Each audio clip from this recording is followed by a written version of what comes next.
మన కాకినాడ సీపోర్ట్ వ్యవహారం ఏ విధంగా జరుగుతుందో అందరూ గమనిస్తూనే ఉన్నారు.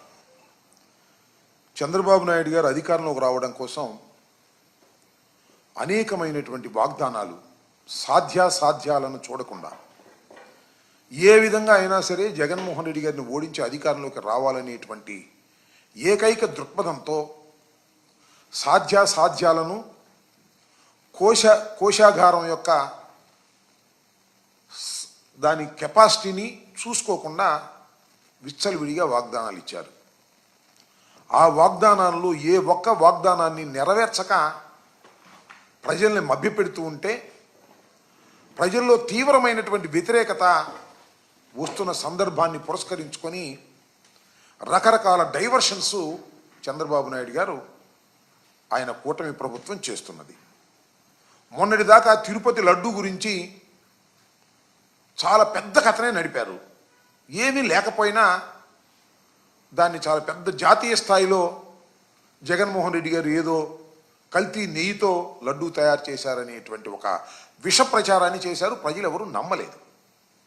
మళ్ళా ఇవాళ ఒక కొత్త విష ప్రచారాన్ని బయటకు తీసుకొచ్చారు. అదేమిటంటే కాకినాడ సీపోర్ట్లో అరవిందో ఇంటర్నేషనల్ కంపెనీ 41% వాటాలను కొనుక్కుంటే, పరస్పర అంగీకారంతో కొనుక్కుంటే దీనికి అంతా కారణం జగన్మోహన్ రెడ్డి గారు, సుబ్బారెడ్డి గారు, సాయిరెడ్డి గారు, సుబ్బారెడ్డి గారి కుమారుడు, సాయిరెడ్డి గారి అల్లుడు, వీళ్ళందరూ కలిసి గొంతు మీద కత్తి పెట్టి ఈ అగ్రిమెంట్ చేయించారని ఆఫ్టర్ 4.5 years ఇవాళ బయటకు తీసుకొచ్చి రాద్ధాంతం చేసేటటువంటి ప్రయత్నం చేస్తున్నారు. సింపుల్. చంద్రబాబు నాయుడు గారి మూఢసాపరండి అనేక సందర్భాల్లో రాజశేఖర రెడ్డి గారు చెప్పారు, మొన్న జగన్మోహన్ రెడ్డి గారు చెప్పారు. చాలామందికి తెలుసు కూడా. తాను చెయ్యాలనుకున్న దాన్ని ముందు ఎవరి చేతో పత్రికల్లో కదిపించటం, పచ్చరాతలు రాయించటం, తర్వాత ఏదో జరిగిపోయిందని రోజు ఒక కథనం. కాకినాడ సీపోర్టు గురించి కూడా మొన్నటిదాకా ఏమీ తెలియనట్టుగా ఉన్నటువంటి ఈనాడు పత్రిక కానీ వారికి సంబంధించినటువంటి పత్రికలు కానీ పుంఖాలుగా కథలు రాస్తూ ఉన్నారు. ఇవాళ కూడా ఫ్రంట్ పేజీలో, ఈనాడు ఫ్రంట్ పేజీలో లెక్కలేసి కొట్టేశారు. మామూలు కాదు, లెక్కలేసి కొట్టేశారంట. కాకినాడ పోర్టు సెజ్లో వాటాలు గుంజుకున్న కేసులో ఆ ఆడిటింగ్ కంపెనీ విజయసాయిరెడ్డికి నామినీ అంట. ఈ auditing company PK Sridhar and సంతానం LNP. ఇది సాయిరెడ్డి గారికి బినామీగా ఉందంట, ఆయన నామినీగా ఉందంట. నాకు అర్థం కాల. ఏదైనా నామినీలు ఉంటే బ్యాంక్ అకౌంట్లకు నామినీలు ఉంటారు, ఆస్తులకు నామినీలు ఉంటారు, కానీ ఈ చార్టర్డ్ అకౌంటెంట్స్కి కూడా నామినీలు ఉంటారనేది కొత్తగా చెప్తున్నారు ఈనాడులో. విజయసాయిరెడ్డి గారు ఈజ్ ఎ సర్టిఫైడ్ ఆడిటర్. ఆయనకు విస్తృతంగా పరిచయాలు ఉంటే ఉండొచ్చు. అందువల్ల ఆయన నామినీ అంట, ఆయన చెబితే చేసిందంట. ఇట్లాంటి కట్టుకథలు ఆ రోజున ఏమయ్యారని అడుగుతా ఉన్నా. ఆ రోజు మీరు రాసినట్టుగా లేరు ఆ రోజు జరిగినప్పుడు. ఇవాళ మాత్రం మీరు ఇలాంటివి రాస్తారు. ఏమంటారు దీనిలో? వాడి చేత ఆడిటింగ్ చేయించి ప్రభుత్వానికి 965 కోట్ల రూపాయలు కట్టాల్సి వచ్చిందని చెప్పి మళ్ళీ ఈ వాటాలు అయిపోయిన తర్వాత దాన్ని తగ్గించేసి కేవలం 9 కోట్ల రూపాయలే చూపించారు.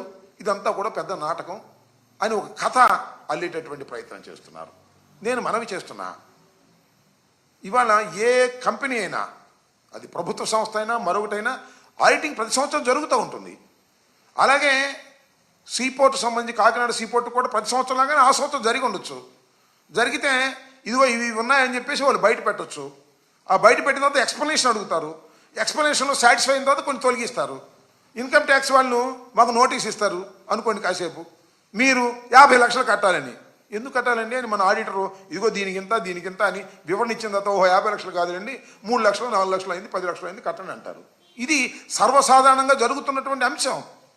ఇది ఈనాడు కూడా తెలుసు. కానీ ఈనాడు విష ప్రచారం చంద్రబాబు నాయుడు గారు చెప్పడం కొంప కొల్లేరైపోయింది. మొత్తం కేవీ రావు గారి మీద గొంతు కత్తి పెట్టేసి మొత్తం లాగేసుకున్నారు, దోపిడీ చేసేశారు అని చెప్పి ప్రజలను నమ్మించాలని. అసలు లాజిక్గా నిలబడదా? అసలు చట్టానికి నిలబడదా? ప్రజలు నమ్ముతారా నమ్మరా? ఇవన్నీ అనవసరం.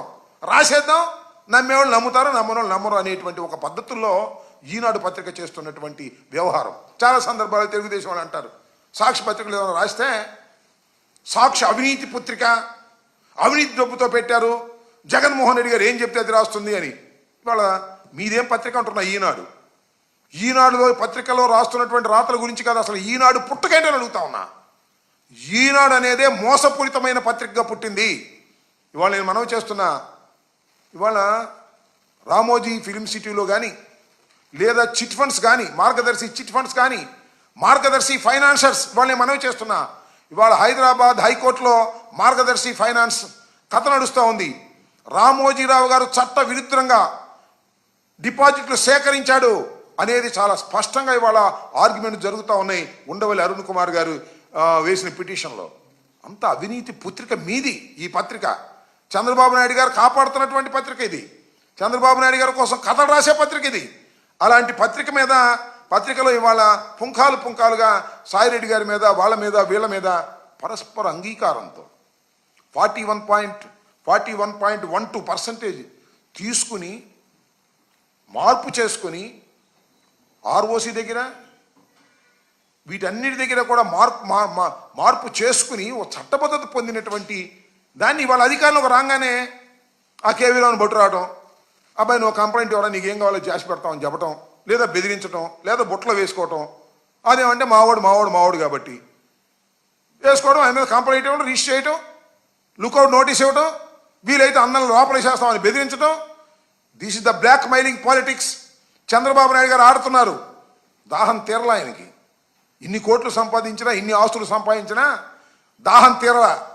జగన్మోహన్ రెడ్డి గారి మనుషులు కానీ, జగన్మోహన్ రెడ్డి గారికి సన్నిహితంగా ఉండేవాళ్ళు కానీ, ఆయన సామాజిక వర్గానికి సంబంధించిన వారు కానీ డబ్బులు సంపాదించుకుంటే సహించకూడదు. వాళ్ళు సంపాదించుకుంటే రేపు ఏదైనా మన అధికారానికి ఇబ్బంది వస్తుందనేటువంటి ఉద్దేశంతో నేను మనవి చేస్తున్నా. 500 కోట్ల రూపాయలు ఇచ్చారండి ఈ అగ్రిమెంట్ చేసుకున్నప్పుడు.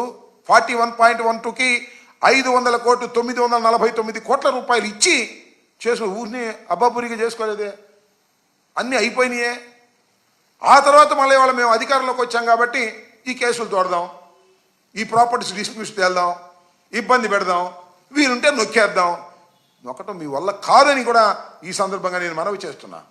అదేమంటే PKL Sridhar and company and సంతానం ఎల్ఎల్పి ఇదేదో బినామీ కంపెనీ అనో, లేకపోతే సాయిరెడ్డి గారి సొంత కంపెనీ లాగా చెప్పేటటువంటి పరిస్థితులు మీరు తీసుకొస్తున్నారు. చాలా దుర్మార్గంగా చంద్రబాబు నాయుడు గారు ఈనాడు, పచ్చపత్రికలు వారికి ఉన్న బలాన్ని ఉపయోగించేటట్టు కార్యక్రమం చేస్తున్నారు. ఇంకోటి కూడా చెప్తున్నా, నేను డైరెక్ట్గా కేసే పెట్టొచ్చుగా. మొట్టమొదటి రోజునే అటు బెటరు. ముందు ఒక ఆయన పంపించారు మహానుభావుడిని, వెళ్ళి ఆయన పీడిఎస్ రైస్ పట్టుకుంటా అన్నాడు. అది పట్టుకోలా. సీజ్ ది షిప్ అన్నాడు. అది కాల. అసలు సీజ్ ది షిప్ కాదురా బాబు, మొత్తం పోటీనే చేద్దాం అనుకుంటున్నారు. ఏంది నాకు అర్థం కాల. మొట్టమొదటి చెప్పొచ్చుగా. కానీ ఒక్క విషయంలో మాత్రం నాకు బాగా నచ్చాడబ్బా చంద్రబాబు నాయుడు గారు. పవన్ కళ్యాణ్ గారిని ఎంత చక్కగా ఉపయోగించుకోవాలో అంత చక్కగా ఉపయోగించుకున్నాడు. ఎందుకో తెలుసా? ఈ కేవీ రావు అనే వ్యక్తి చంద్రబాబు నాయుడు గారి బినామీ అని, చంద్రబాబు నాయుడు గారే పోర్టు కట్టబెట్టాడని భీంకాలు పలికాడు. ఎవరు? పవన్ కళ్యాణ్ గారు. ఎప్పుడు? 19 ఎన్నికల్లో ఉపన్యాసం చెప్పాడు. ఇది అన్యాయం, అక్రమం, దోపిడీ, కేవీ రావుకి మొత్తం కట్టబెట్టేశాడు. అన్ని కేకలేసావే. ఇవాళ వెళ్ళి కేవీ రావు గారికి డిస్ప్యూట్కి ప్రారంభోత్సవం చేసి వచ్చాడండి. సీజ్ ది షిప్ కాదు, దీనికి తగాదాకి ప్రారంభోత్సవం చేసి వచ్చాడు పవన్ కళ్యాణ్ గారు. చక్కగా ఎందుకు ఇచ్చావయ్యా, నువ్వు ఉప ముఖ్యమంత్రివి, నీకు ఇండివిజువాలిటీ ఉంది, చాలా సిన్సియర్గా ఉంటాను అని చెబుతున్నావు. ఎందుకు ఈ వ్యవహారం, ఈ దొంగ వ్యవహారం నువ్వు ఎందుకు వెళ్ళా? డబ్బులు తీసుకుంటున్నావా అంటే మావాడు మళ్ళీ కోపం. డబ్బులు తీసుకొని ఎందుకు వెళ్ళి ప్రజాసేవకి వెళ్ళావా? అసలు కేవీ రావుకి మన అరవిందోకి జరిగినటువంటి ఒడంబడిక సక్రమం కాదని ఎలా చెప్తారు మీరు అని అడుగుతా ఉన్నా. ఇలాంటి దుర్మార్గమైనటువంటి కార్యక్రమాలు చేసేటటువంటి పరిస్థితుల్లో ఇవాళ చంద్రబాబు నాయుడు గారు ఉన్నారు. అసలు చంద్రబాబు నాయుడు గారు ఏం చేసినా ఇలాగే ఉంటుంది కామెడీగా. చాలా చిత్తం లోతుగా చూస్తే కామెడీగా ఉంటుంది. మీరు చూశారుగా, సీజ్ ది షిప్. హీరో పలికిన డైలాగా ఇది, కామెడియన్ పలికిన డైలాగా? మరి మా కూటమి వాళ్ళంతా మా హీరో అంటున్నారు. సీజ్ ది షిప్ అంటే షిప్ సీజ్ అవ్వాలిగా, సీజ్ కాల అవ్వదు. ఎందుకు కాదంటే సీజ్ ది షిప్ అనడానికి ఆ పవర్ లేదు, రాష్ట్ర ప్రభుత్వానికి ఆ పవర్ లేదు. అంటే అది హీరో డైలాగా, కామెడీ డైలాగా? It is purely comedy dialogue.